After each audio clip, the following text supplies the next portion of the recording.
Pessoal, sejam bem-vindos mais uma vez ao nosso canal. Hoje nós vamos tratar de um assunto bem importante, que é uma continuidade de algumas aulas que nós já temos aqui no nosso canal, falando sobre as articulações. E hoje vamos falar especificamente das articulações da coluna vertebral.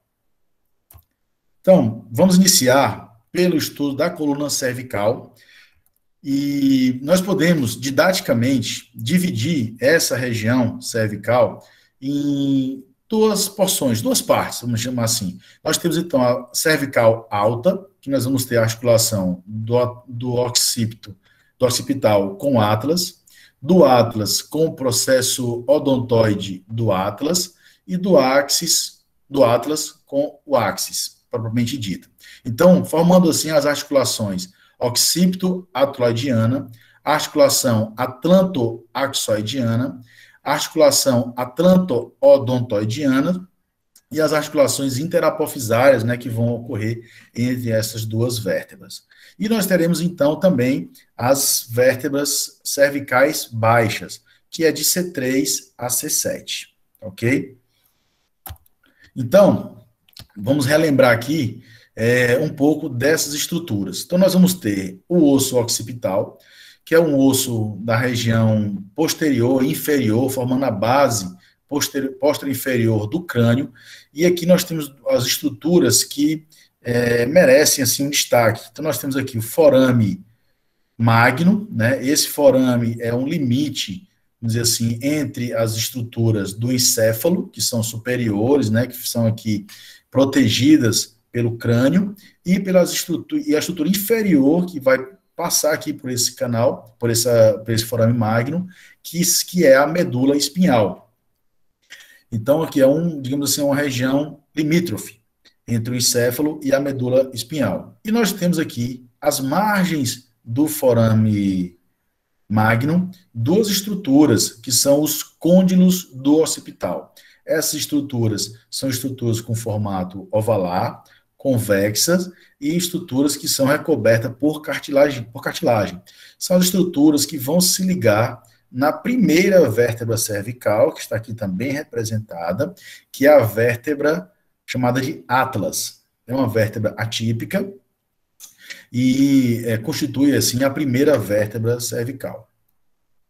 Então, está aqui ela, né, o atlas, como já havia falado, é uma vértebra atípica, ela não possui corpo vertebral, ao contrário, ela apresenta aqui um arco anterior e apresenta aqui um arco posterior, no qual também não temos os processos espinhosos, mas ela já apresenta aqui lateralmente nessas estruturas, processos transversos, o forame transverso, por onde passa a artéria vertebral.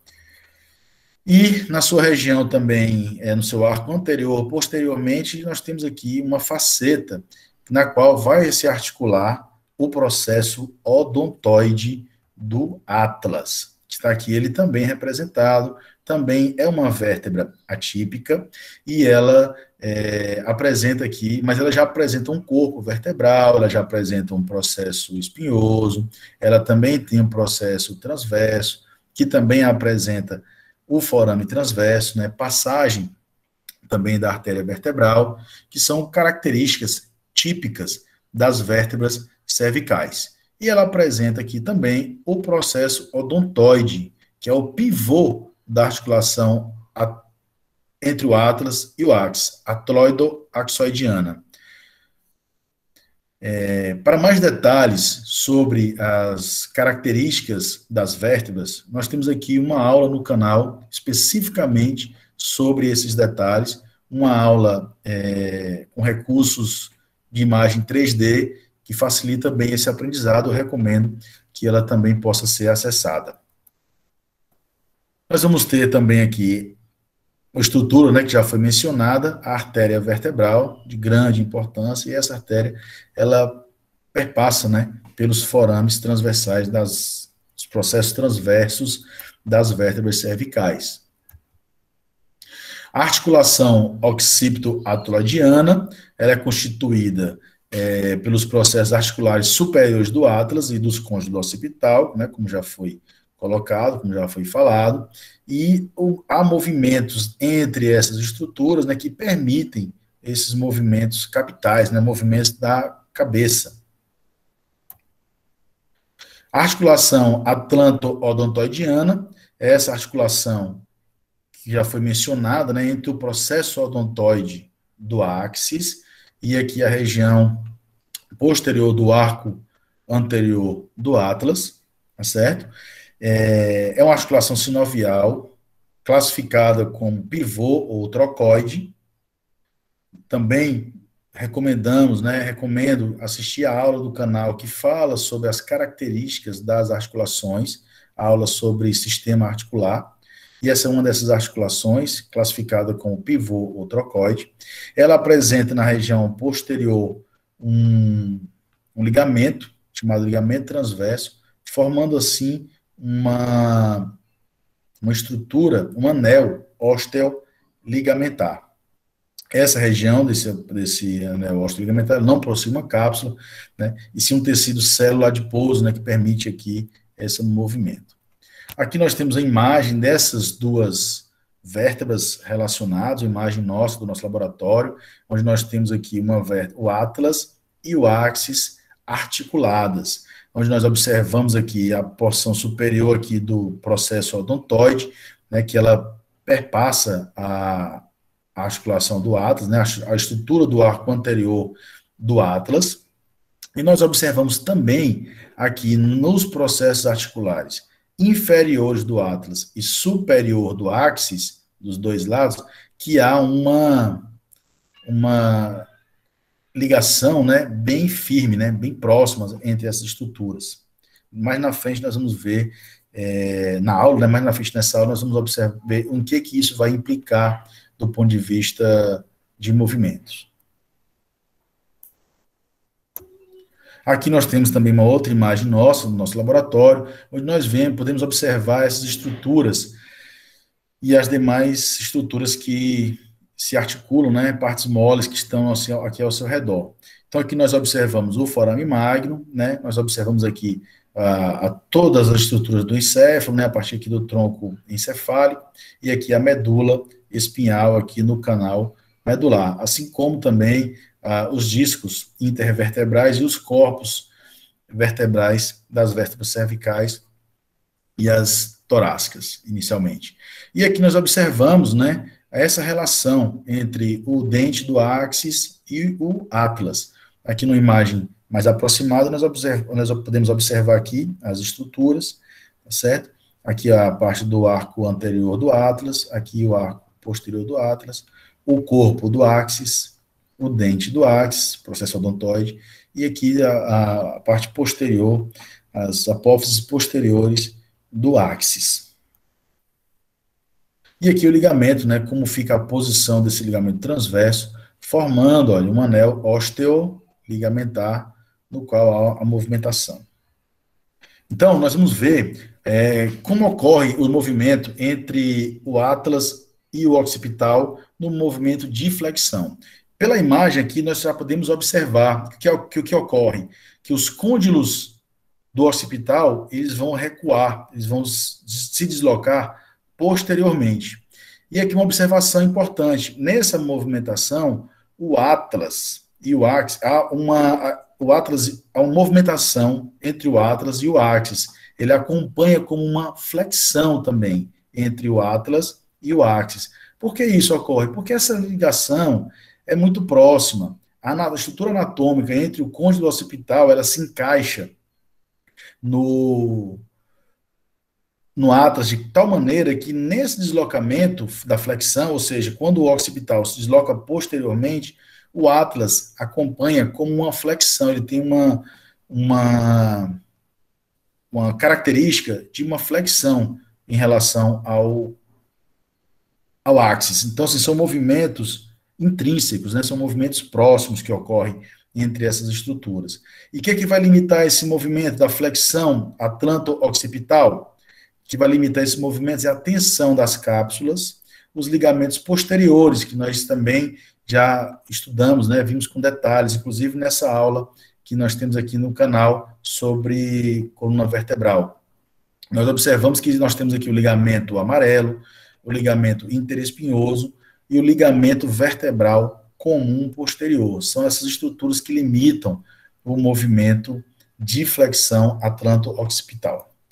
Na extensão, nós vamos observar o movimento oposto. O occipital, ele vai avançar anteriormente, né, vai se deslocar anteriormente durante a extensão atlanto-occipital. E esse movimento é acompanhado aqui também por uma intenção de extensão entre o atlas e o axis.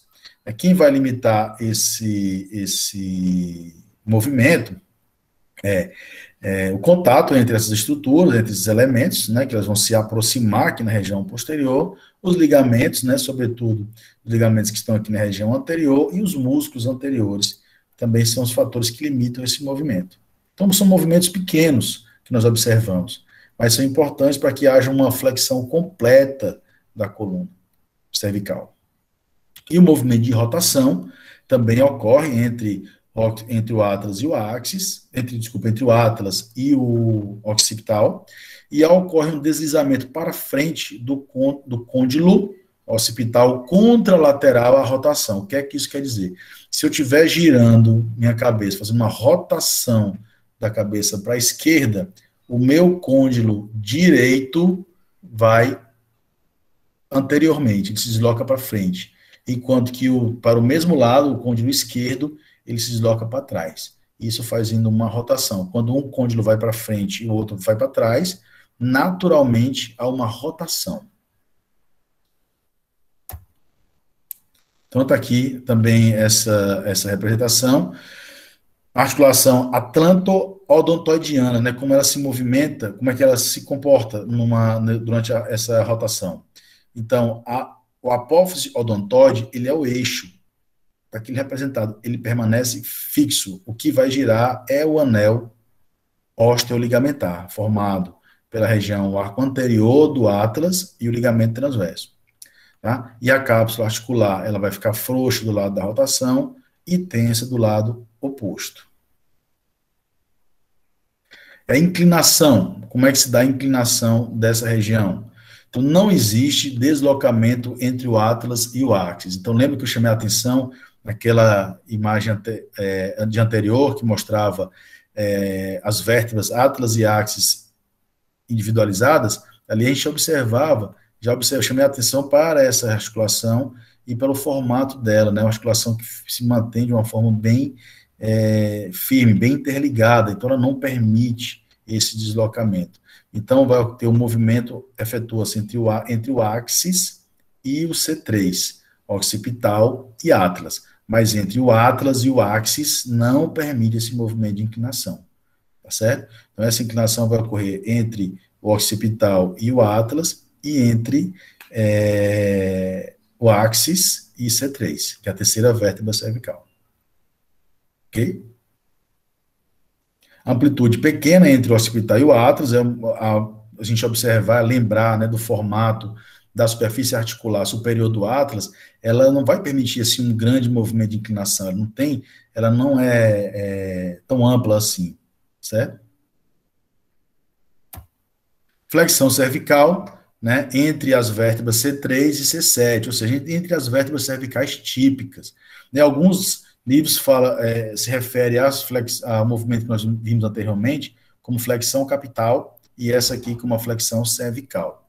Então, isso que vai acontecer nessa explicação que eu vou falar agora entre essas características desse movimento, ela se repete praticamente para todos os demais segmentos da coluna vertebral, tá certo? Então, na flexão cervical, entre C3 e C7, ocorre um deslizamento para frente dos corpos vertebrais. Dessa forma, diminui a distância entre os corpos vertebrais anteriormente. Assim, o núcleo pulposo é projetado posteriormente, tensionando as fibras do anel fibrocartilaginoso posteriormente também. A apófise articular superior desliza para frente e para cima. E o que vai limitar esse movimento? É o ligamento vertebral comum posterior, a cápsula da articulação interapofisária e os ligamentos posteriores também, ligamento amarelo, interespinhoso e supraespinhoso.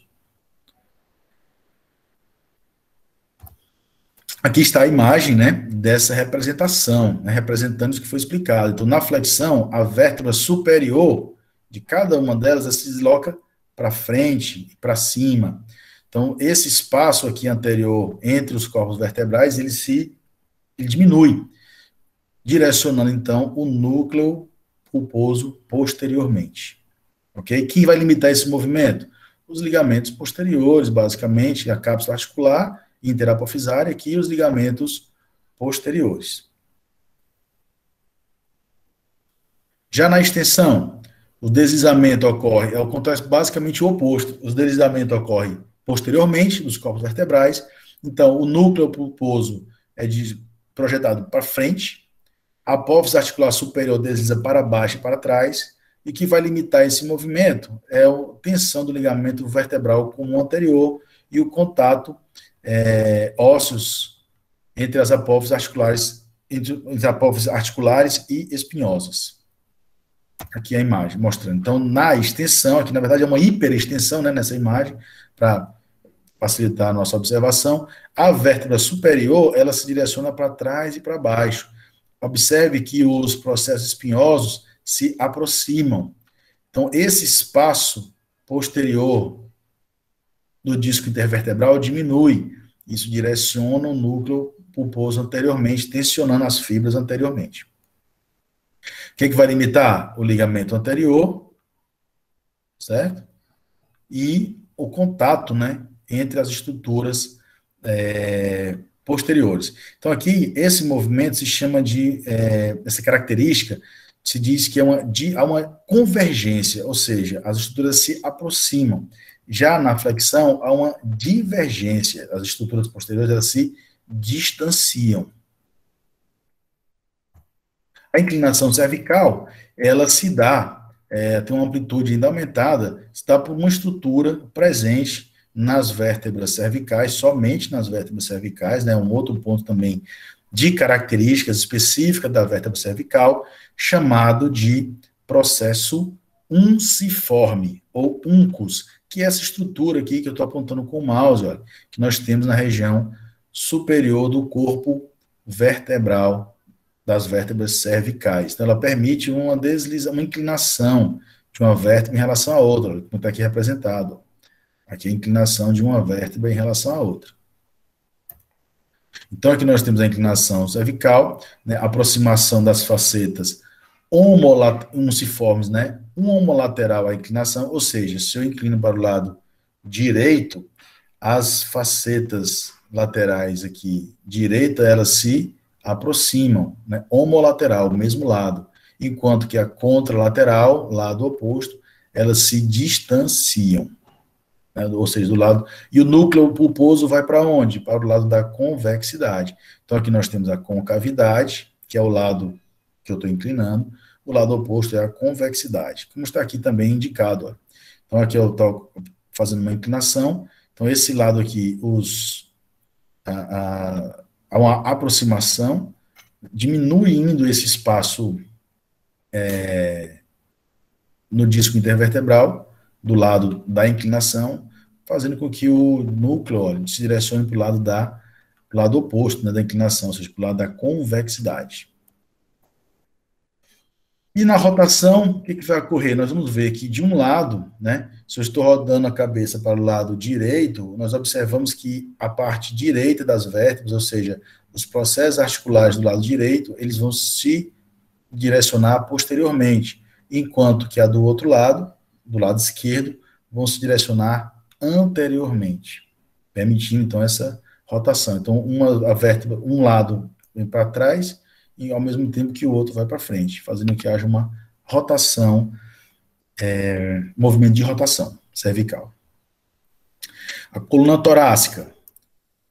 Coluna torácica, pessoal, nós observamos também, quando estudamos as vértebras individualmente, que ela tem como características o processo espinhoso, uma das suas características, né, o processo espinhoso bem longo, né, ele se projeta bem em relação às demais vértebras, de modo que não há uma correspondência entre o mesmo nível de um processo espinhoso e entre os processos transversos. Então, por exemplo, se eu palpo esse processo espinhoso aqui, que eu estou indicando com o mouse, e venho lateralmente buscar tocar o processo transverso, eu vou palpar o processo transverso da vértebra, de uma vértebra abaixo. Aliás, na segunda vértebra. Então, aqui eu tenho o processo espinhoso dessa vértebra aqui, ele está mais ou menos no nível do processo transverso da vértebra, duas vértebras depois, né? Uma vértebra, a segunda vértebra, é que vai estar no mesmo nível. Então, isso mostra também, mostra que é uma característica das vértebras torácicas que vai implicar também na movimentação dessa estrutura. Então, na extensão, principalmente, nós vamos observar, né, que vai ocorrer quando a vértebra superior se desloca posteriormente, nós vamos ver que há um limite, né, aqui pela aproximação entre os processos espinhosos, que são bem longos, né, que a imagem a gente observa bem. Então, há um certo limite. Nós vamos ter também, a exemplo da cervical, né, a diminuição posteriormente do espaço no disco, direcionando o núcleo pulposo anteriormente. Então, vai ser limitado por quê? Pelas apófises articulares, pelas apófises espinhosas, né, o processo espinhoso, e aqui anteriormente, né, o ligamento longitudinal anterior, ou ligamento vertebral comum anterior. Já na flexão, a vértebra superior se desloca anteriormente, o núcleo é direcionado posteriormente, né, há um distanciamento maior entre as apófises posteriores, certo? E ela vai ser limitada pelos ligamentos vertebral comum posterior, o ligamento amarelo e as cápsulas articulares, além do ligamento interespinhal. Como vocês estão vendo, né, basicamente assim, se repete o que nós vimos da vértebra cervical há pouco. A inclinação também acontece da mesma forma, né, para o mesmo lado da inclinação, a vértebra superior, o processo articular se direciona para trás e para baixo, e a contralateral para frente e para cima, fazendo que haja uma inclinação. E o núcleo pulposo vai se direcionar para o lado da convexidade, ou seja, o lado oposto à inclinação. Então, se eu inclino para o lado direito, ele vai se direcionar para o lado esquerdo. Rotação axial. Além dos deslizamentos das superfícies nas apófises articulares, há a rotação de um corpo sobre o outro. Então, ocorre um movimento de torção, diferente, né, da lombar, que é um movimento de cisalhamento. E aqui eu faço um parêntese para tecer alguns comentários sobre os movimentos das costelas, que estão interligados, né, com as vértebras torácicas. Então, nós temos aqui a articulação costovertebral, que é a articulação da cabeça da costela com o disco intervertebral e os corpos vertebrais, e a articulação costotransversal, que é a tuberosidade da costela com a apófise transversa subjacente. As costelas inferiores, ocorre a sua elevação da costela provoca um aumento transversal do tórax, ou seja, quando as costelas inferiores elas se elevam no movimento de inspiração, as costelas são elevadas, ela provoca um aumento transversal do tórax, ou seja, aumenta no sentido lateral. Já as costelas superiores, a elevação provoca um aumento antero-posterior do tórax, fazendo com que haja o quê? Um aumento antero-posterior, no diâmetro antero-posterior do tórax, na parte superior. Então, a esses movimentos é feita uma analogia, né, das costelas inferiores como sendo um movimento em alça de balde, porque é um movimento semelhante a você movimentar uma alça de um balde, você pode pegar ao fazer essa observação, assim como também nas costelas superiores um braço de bomba. A gente observa, às vezes, no interior, aquelas bombas de puxar água manuais, né, elas fazem um movimento anterior e posterior. Por isso é feita essa analogia. E o que é que explica esses movimentos? A explicação para essa diferença entre movimento vai estar entre esse ângulo de ligação entre a costela, o corpo da vértebra e o processo transverso.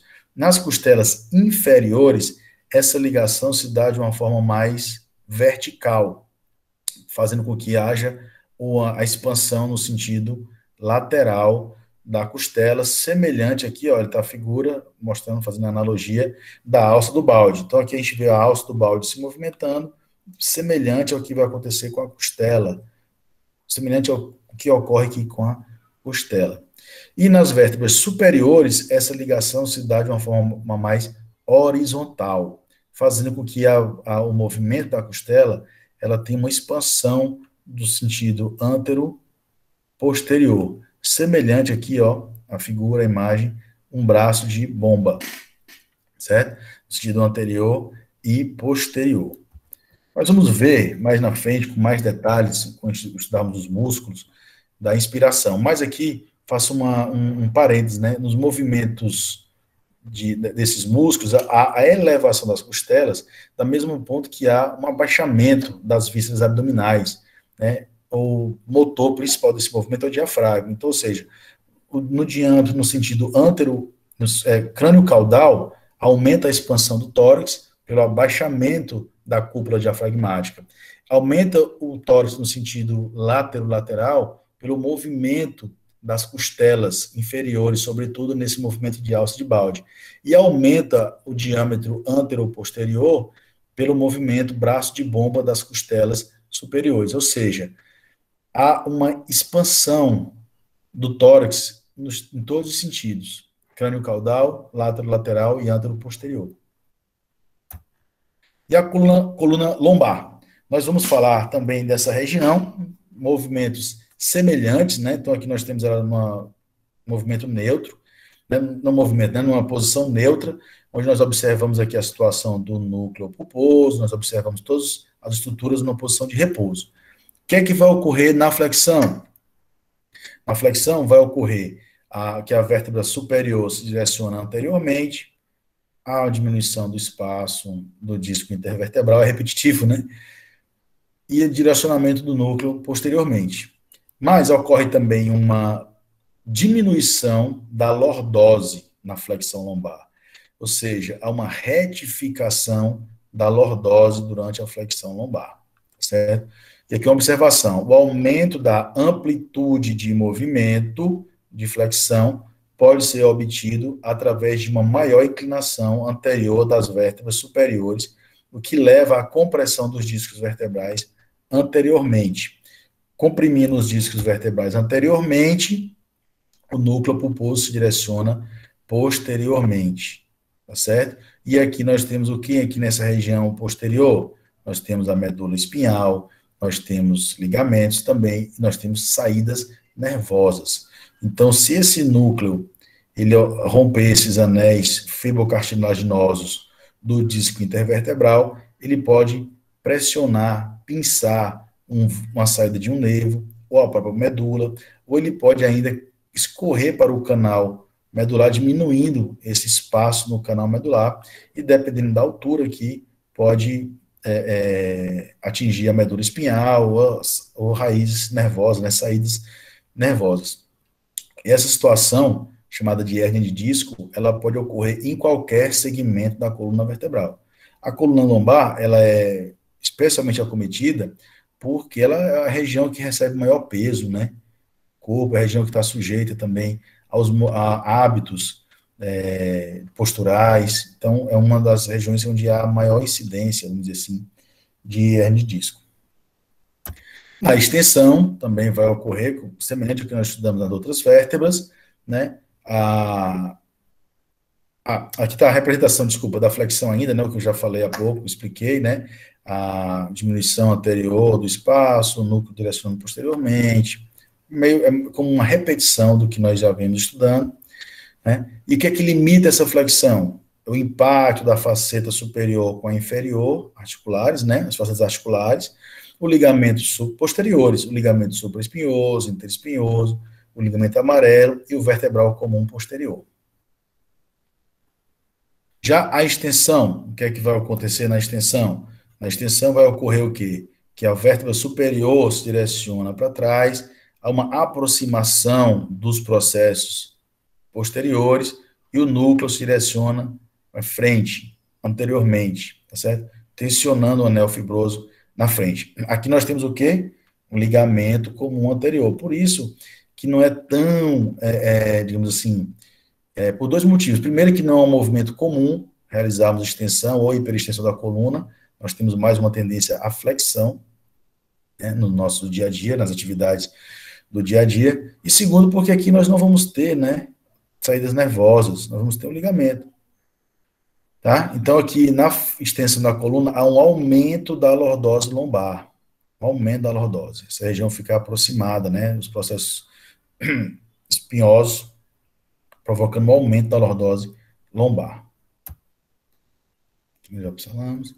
E o que é que vai limitar esses movimentos? O contato, né, o impacto entre os processos espinhosos,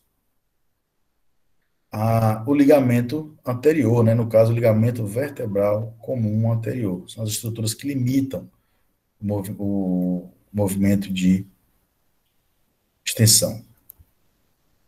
A inclinação lateral, ela se dá também de forma semelhante, que nós já estudamos, observamos, né, do lado da concavidade, há um deslocamento da vértebra superior para trás, para baixo, semelhante ao que ocorre na extensão, e do lado da convexidade, há um deslocamento para frente, para cima, semelhante ao que ocorre na flexão. Então, ou seja, do lado da concavidade há uma aproximação, do lado da convexidade, um afastamento dessas estruturas.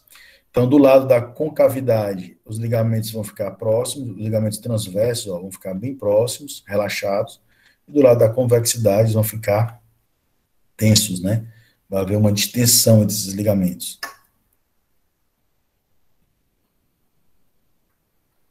A articulação interapofisária se aproxima, né? Aqui é o texto que eu acabei de explicar, né? Do lado da concavidade e se afastam do lado da convexidade. E na rotação, nós vamos ter o deslizamento horizontal das facetas das vértebras subjacentes. Então, durante uma inclinação lateral ou rotação, esses movimentos são indissociáveis, esses movimentos entre as facetas articulares. Então, assim, nós finalizamos esse assunto dessa aula. Eu espero que todos tenham gostado. Recomendo que assistam as outras aulas do canal que falam sobre as vértebras. Recomendo que leiam livros de anatomia, livros textos de anatomia, e procure também fazer uma relação entre as estruturas que foram indicadas aqui nessa aula e nas outras aulas também, observando em um livro Atlas. Então, agradeço a presença de todos no nosso canal, espero que esteja sendo útil para os seus estudos e desejo que voltem mais vezes. Muito grato, aquele abraço.